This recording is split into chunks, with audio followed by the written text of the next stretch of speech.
Hey, friends, welcome to episode 331.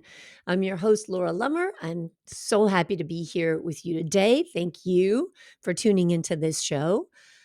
We're going to talk about something I'm really excited about because I was just inspired by a podcast that I listened to just yesterday. And this podcast was sent to me by a client of mine. She told me about it in a coaching call, and it sounded really fascinating. So I asked her to forward me the link, and it was fascinating. Aren't there just some shows that you listen to and you hear this person's perspective and you just get, I always think of as the glowworm effect, like my chest just glows. It's like I'm feeling warm and glowy. This is just speaking to me. And this woman, Isabel Friend, is being interviewed on the podcast, and it's called Born to Heal. I'll link to it in the show notes for this episode. But she is an expert on water. And it is fascinating to listen to her talk about water. I am kind of committed to get her to talk on this show because her insights are incredible. But she brings up a story as she's talking about water. She's talking about the energetics of water, her studies in water, different ways that water delivery systems affect water, for instance, like tap water, municipal water, filtered water, electrified water, all these things. So she's talking about the structure of water. And she tells this story and she likens the story to cancer. And when she does that, it blows my mind because what she says is exactly a concept that I work on all the time. So let me explain. Several months ago, I'm sitting out on the beach, and that's kind of where my meditative spot, where I'm really thinking about my body, what I need to do to heal. And it's like this story just kind of unraveled in my head. And I've shared this with some clients, but I think it's important to talk about it now. When we go through a cancer diagnosis and we want to heal, we want to support our body's ability to heal. I know we go first to thoughts of food and exercise, which is fine and great, and there's nothing wrong with that. But through my experience, especially over the last 3.5 years, supporting my body's ability to heal from widespread stage 4 cancer, there's no question in my mind about the power of the emotional work that you have to do. The power and the depth of dealing with your emotions, allowing your emotions, looking at your thoughts, and deciding consciously and intentionally to love yourself fully. And I mean fully. I mean to love yourself and forgive yourself for things from the past, for things from two hours ago, right? For things that you think, for things that you've said, and your body for the stories you've told yourself about it as well. But to find that deepest connection, mind, body, spirit, everything comes together, and to see yourself as a whole person. I'm sitting out on the beach and this concept is just coming to me.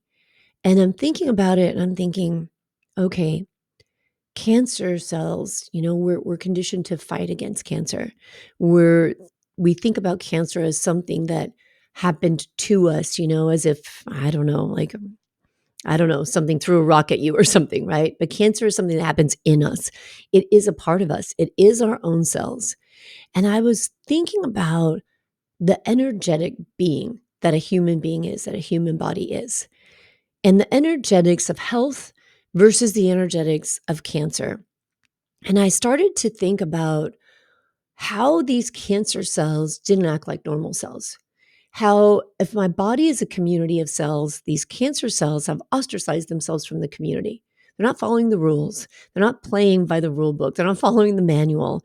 And in addition to not being part of the fully functioning healthy community, these cells are experiencing some kind of an imbalance. They've got an energetic imbalance stemming from the broken mitochondria in them. As a result of that, they have all kinds of other effects on the body. But one of those effects is that cancer cells send out these toxic signals, right? Other chemicals that go out into the body and they kind of push away these normal healthy cells. And as I was thinking about the whole energetic dynamic of this, I was asking myself, how am I doing that? How am I not completely connected to all aspects of me? Where am I disconnected from maybe some of my thoughts, some of my emotions, some of my authentic self? And where have I done that throughout my life that I need to heal from? Where have I compartmentalize, shut down parts of me, refuse to deal with certain things that I don't want to feel or I don't want to see. And on an energetic level, how can I heal that for myself? Now, this is all speculation, right? This is just, I'm sharing my story with you and my thought process with you and how I work with myself. But we are energetic beings. And so in this podcast, Isabel's friend starts to talk about water, and she talks about how we do different things to water. We put it through different processes, and how in doing that process, we undermine the structure of water and break down the community of the molecules in the water, of these components, these energetic components in the water. And as she said it, she related it directly to cancer and directly, just like the story I just shared with you. And she said, it's just like people who have cancer, and those cancer cells are no longer a part of the community. And I just thought, whoa, right? It just blew me away. I just think that, I believe there are some things that come to us that we're led to, that we need to know, we need to hear at that moment. And I just loved everything she had to say, but it totally resonated with me. And it's interesting because one of the reasons why I was drawn to that podcast is I've really struggled with hydration lately, meaning that I don't know if it's the chemotherapy I'm on or what, but I'm going through a lot of dehydration.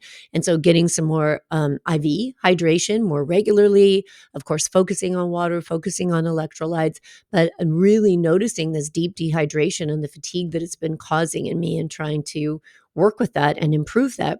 So the whole podcast just kind of resonated when she brought in that story that to me is like my story of me and my body and what is happening in my body and what I'm focusing on to bring my body back together is that whole healed community and thinking about the normal cells embracing the cells that have imbalances, right? Instead of shying away from them and making more room for these imbalanced cells to spread and thinking about that on an energetic level. I want to share this with you just because I believe that this introspection is a very important part of healing. And your introspective story may not end up anything like the one I just shared with you, but do you know what it is? Are you connected to that? And are you connected to the energy of your body? So I started thinking about how do you really talk about the energetics of a body on a podcast? How do you talk about it from the perspective of being real and being important and being something that can help other people think this is not just some hippie woo woo stuff. Like we are energetic beings. And, when I go to acupuncture, I have acupuncture once a week. I can feel the energy when they put those needles in me. I can feel the movement. It feels like these little electric pulses. Sometimes it feels like little electric shocks moving between the needles. And it's fascinating for me to sense that energy. But that is what our human bodies are. So let me give you a little scientific perspective, a little Western perspective into what I mean when I'm talking about our energetic body and why it's so important that we allow our mind to really connect to that and understand that the balance of energy and the movement of energy is everything, right? Water is the transference of energy, H2O, hydrogen and oxygen molecules. Those have an energetic charge to them. Different foods have energetic charges and are full of water as well. Think about fruits and vegetables, very watery substances, and we exchange that energy with the cells and the energetics of our body.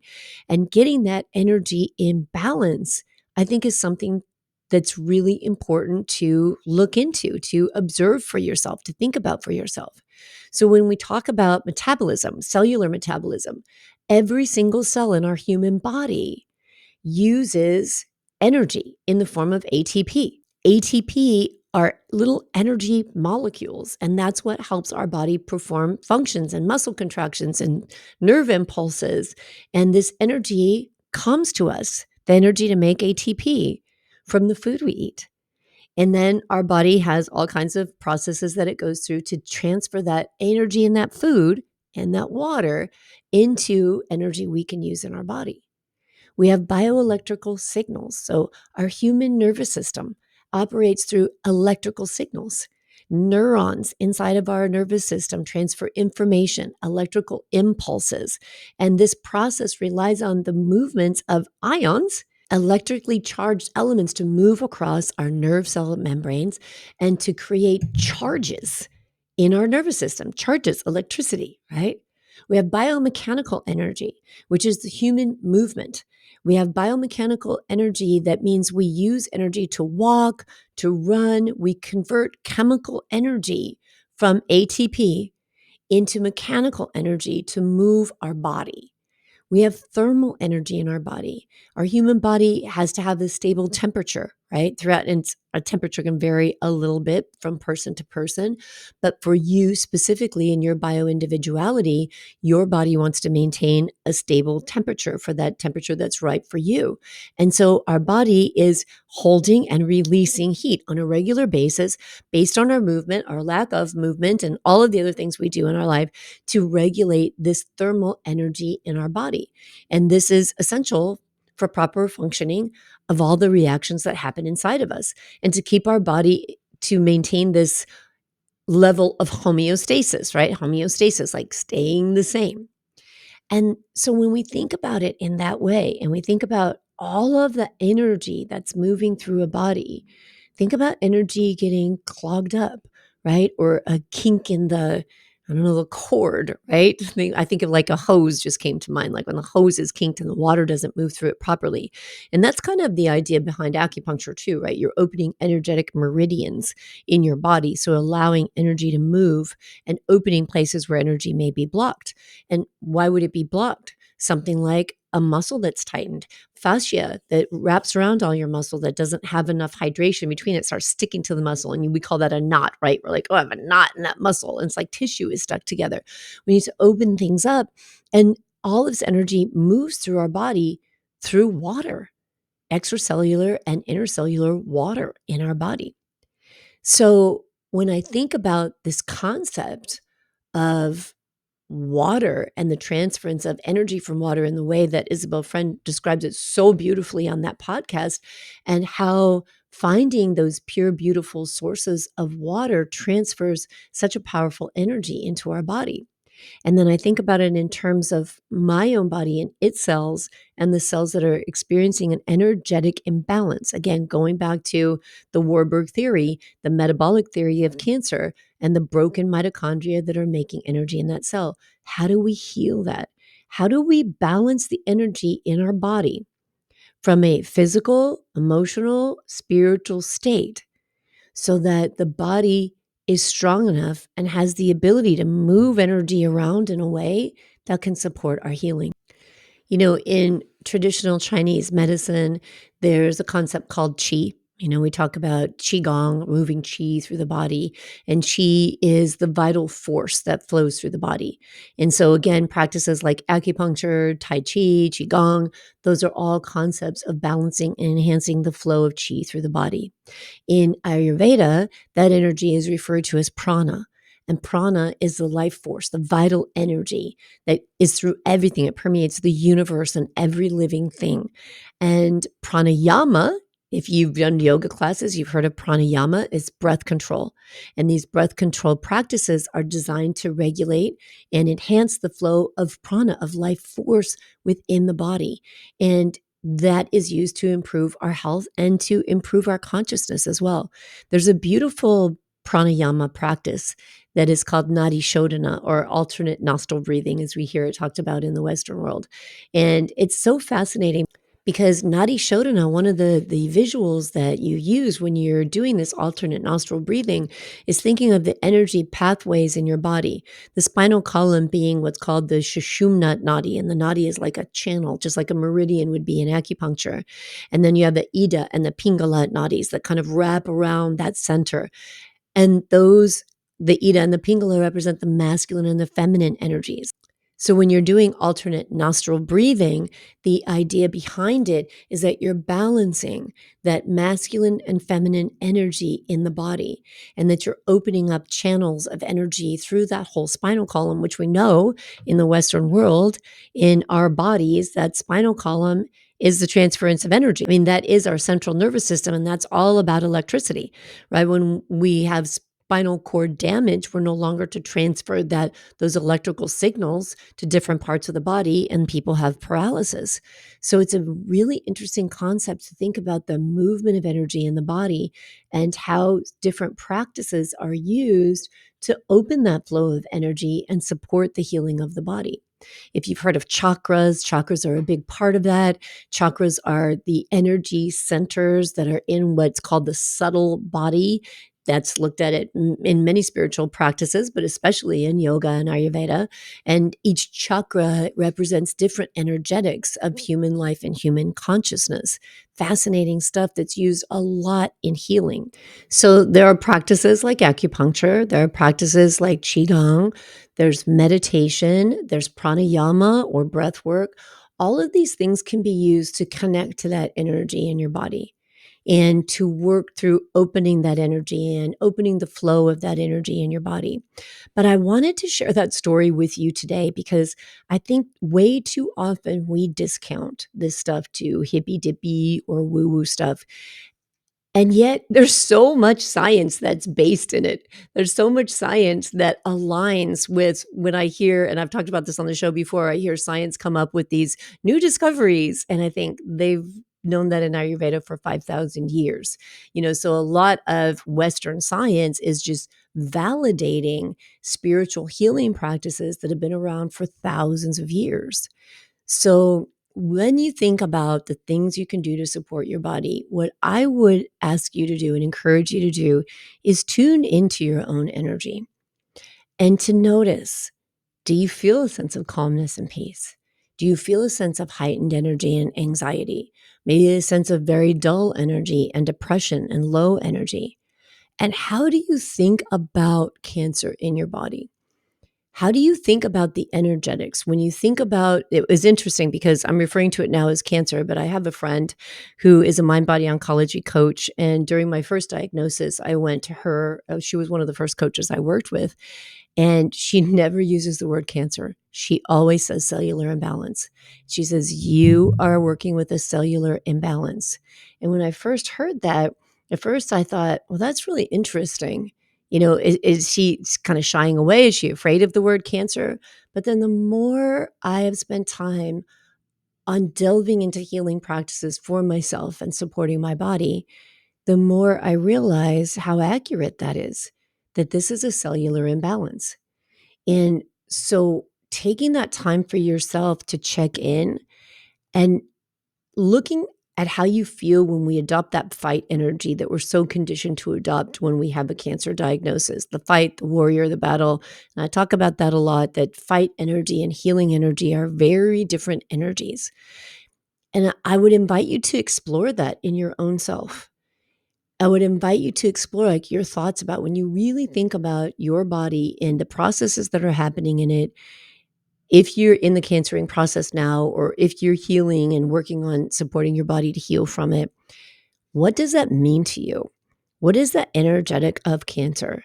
Because I ask this of people all the time, and I don't ask this question with any judgment, any shame, any blame. I ask this just for purposes of introspection because cancer is a complicated disease and it involves many, many things. But I ask people to tell me why they think they got cancer. And of course, there's, genetics and things like that. But beyond the physical, here's why science says we get cancer, I ask them to tune into their own intuition, to ask themselves and to share with me, why do you think you got cancer? Because other people may be exposed to some of the same things we're exposed to. I mean, it's crazy. It's a total randomness, right? I can look around at so many people that I know and say, if we're going to look at lifestyle, and compare my lifestyle to that person's lifestyle, it makes no sense that I'm the one that has cancer and that person doesn't. So it's not just all the risk factors aren't always the full equation. And I think that inside of us, we have a knowing because there's never been a woman that hasn't been able to share something with me when I ask that question. And the knowing that she has goes beyond just, well, I had a crappy diet and I was eating a lot of processed food. And 9 times out of 10, that knowing goes somewhere to, I didn't speak up for myself. I allowed people to walk all over me. I was super stressed out. I went through a terrible time or a lot of grief. And there's an energetic process to their own understanding of what was happening inside their body that manifested into this cellular imbalance. And again, I'm going to stress because it's super important. That does not mean we're blaming ourselves for giving ourselves cancer. It's the exploration and it's the understanding and the curiosity about, okay, I had this terrain, this body that got sick, and I can't really heal with that same terrain. So, what was different then? What do I think was happening that maybe created a vulnerability so that we can work on it and change it and make the body healthier and stronger? So, it's a curiosity to support our healing, not a judgment or a blame or a shame kind of thing. So, please be really careful with that as we look inside ourselves and ask ourselves these questions. But it's important to think about what was going on before your cancer diagnosis. And I know for me, both times, both diagnoses, the couple of years, and for the first diagnosis, many years before that was very, very stressful. And there were a lot of issues that I needed to fix and work on. But looking at that and being able to be honest with yourself when it comes to that, I think helps to bring together the energy of your body. So, just like the book that I refer to all the time, The Body Keeps the Score, when we compartmentalize, or we call it compartmentalizing or silo off emotions inside of our body, we're not really doing anything with them. We're stuffing them. We're not processing them. We're not understanding them. We're stuffing that energy. So, think about an emotion. When you feel an emotion, what does that mean to you? If you could describe it to me, what is an emotion? It's an energetic experience, right? Think about where you feel it in your body. Describe to yourself where you feel it and what it feels like. And what it feels like in detail, like the color, the temperature, the density, all of those things, the temperature of it. Like, what does it feel like to have an emotion? And then when you make the choice to shut that off and stuff that shit down, where do you stuff it at? Some people hold it in their chest. Some people hold it in their shoulders, in their neck, some people in their gut. You feel it, right? It's an energetic, because everything inside of us is based in energy. Everything inside of us and outside of us. So we can open that flow of energy and have a transference of it constantly, or we can block that flow of energy and stuff emotions inside of us. And what happens when we do that? What happens? What do you think happens is the question I'm proposing for you to explore.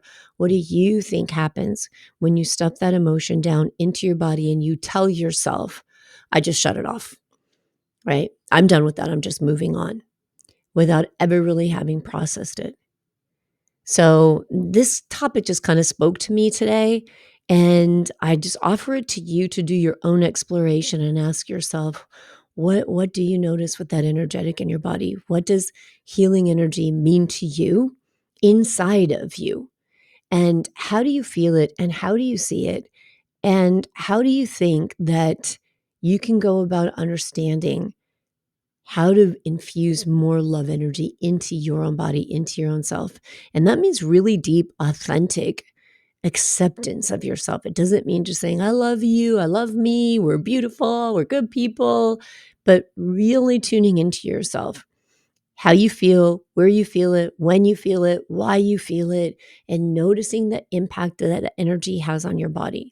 So I hope as soon as you're done listening to the show, you will go and listen to the podcast I linked to from Elizabeth Friend about this, the water and the energy of the water we're putting into our bodies and the energy of the water in our bodies, because our body is almost all water, right? We are like these water creatures. So after listening to this, listen to the one on water. And God, I'd love to know what you think about it. So you can DM me. You can find me on Instagram and Facebook as the Breast Cancer Recovery Coach. You can join my free Facebook group, the Breast Cancer Recovery Group. And you can always work with me. I do private coaching and group coaching in my life coaching membership, Better Than Before Breast Cancer, the life coaching membership. And we work on everything. You know, when we're talking about a life that's better than before breast cancer, I really mean it. It means really examining every aspect of your life and asking yourself, what do I love and what do I want to keep? what's working for me and isn't working for me. And then how do you do that? How do you process those things? How do you take care of yourself and learn to take care of yourself, learn to know yourself, learn to love and honor yourself for maybe the first time in your life? You can find all the details on how to work with me on my website, thebreastcancerrecoverycoach.com. And I look forward to hearing some feedback from you. I'll talk to you soon.